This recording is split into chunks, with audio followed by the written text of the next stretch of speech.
Reprise du procès de Simone Gbagbo en Côte d'Ivoire. 15 jours après son interruption, en raison de son état de santé, l'ex-première dame de la Côte d'Ivoire était présente à la cour d'assises d'Abidjan ce mardi 19 juillet 2016. Poursuivi pour crimes de guerre et crimes contre l'humanité, son procès a donc pu reprendre là où il avait été suspendu, avec l'audition d'Harold Metsch, un milicien pro-Gbagbo.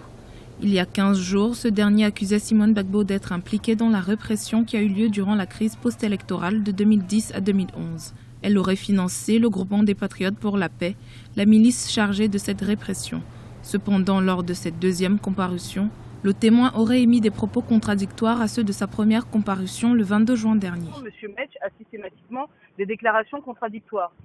Lors de sa première comparution devant la cour d'assises en qualité de témoin, il avait indiqué qu'effectivement il était financé par la première dame Simone Gbagbo.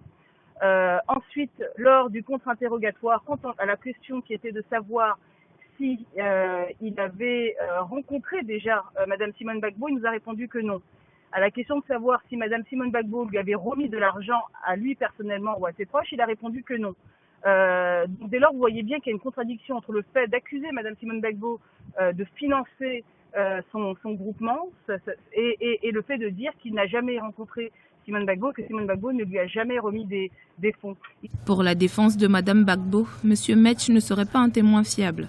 On ne pourrait s'appuyer sur son témoignage pour mener ce procès de manière objective. Ce qui est certain, c'est que le rapport d'expertise fait état en ce qui le concerne d'une personnalité pathologique hystérique et de quelqu'un qui a une proportion à se mettre en scène et à exagérer les faits.